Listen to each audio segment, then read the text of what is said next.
Si je te dis qu'un homme est allé voir une meuf lui disant: «Tu vas me faire kiffer, je te ferai kiffer», un kiffage donnant-donnant, c'est-à-dire, je te donne de l'argent, un téléphone, un sac ou une robe et tu me laisses faire ce que je veux avec toi.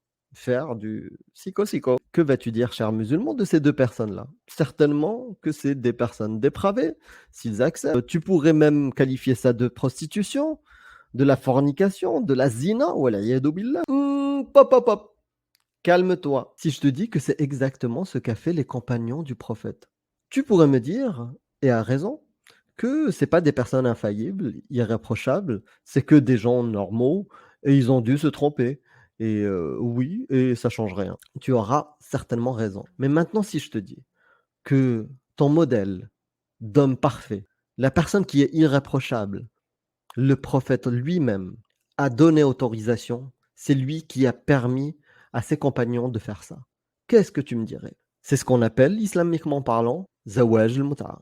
Et zawaj al-mut'a veut dire le mariage temporaire. Et bien sûr, il y en a qui vont crier au scandale, c'était un contexte particulier, exceptionnel. De toute façon, exceptionnel ou pas, le prophète, à un moment donné, il a autorisé ce qu'on peut qualifier aujourd'hui de prostitution. Je vous mets les sources juste là. C'est des sources solides qui ont pris des vitamines. Donc là, c'est un hadith de Muslim qui raconte que le prophète a autorisé le mariage temporaire, la prostitution, et 2 personnes sont allées voir une nana pour lui proposer un service contre un service, c'est-à-dire lui ont proposé des robes et elle a accepté de coucher avec un parmi eux. Et il raconte aussi dans d'autres textes comme quoi bah, il a passé de bons moments avec cette personne-là.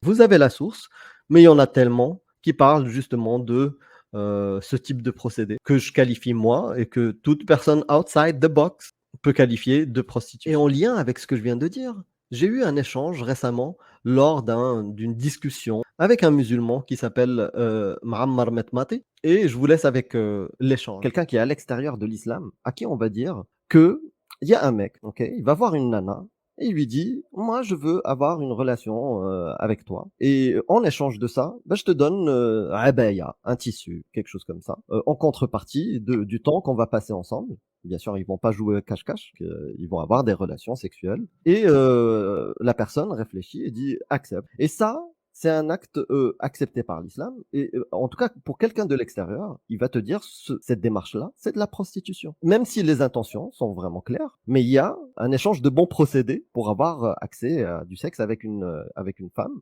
Il y en a qui peuvent considérer, je pense que beaucoup vont considérer ça comme de la prostitution et ça, c'est valide islamiquement parlant. Je dis pas ça juste de ma tête, hein, il y a, Sahih Muslim que, Donc et je pense que vous le connaissez, c'est le hadith, An Rabi' ibn Sabra. donc tu fais référence au mariage temporaire. Au mariage on peut il y en a qui peuvent Ouais, considérer enfin, ça comme mariage islamiquement parlant, voilà, ils peuvent voilà. parler de mariage temporaire. D'autres de l'extérieur peuvent considérer ça comme de la prostitution. D'accord, mais Je dans le paye cadre de l'islam, c'est ce qu'on je appelle le mariage temporaire. ouais, ouais, C'est ça. donc je paye pour 2 jours, D'accord. Donc c'est ce qu'on appelle dans l'islam orthodoxe le mariage temporaire. On est d'accord. exactement et prostitution Mais mondialement, voilà. d'accord, mais le problème c'est que tu as omis une information capitale dans ta réflexion, dans ce que tu dis. C'est que le mariage temporaire, le fondement du mariage temporaire, c'est une situation irrégulière. C'est pas une situation régulière. Lorsque tu vois que le prophète alayhi salam, il a autorisé le mariage temporaire, tu regardes quels sont les motifs qui l'ont conduit à l'autoriser et éventuellement, nous dit-on, à l'abroger. C'est quoi le fondement de ça? Il faut revenir au fondement. Est-ce que c'est dans une situation de paix et normale ou est-ce que c'est une situation irrégulière de guerre?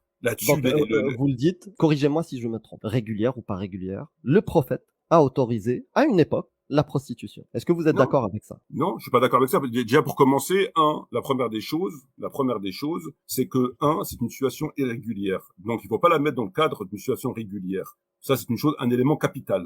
Donc Vous avez situation raison. irrégulière. En Vous avez l'occurrence, raison. Vous avez raison. merci.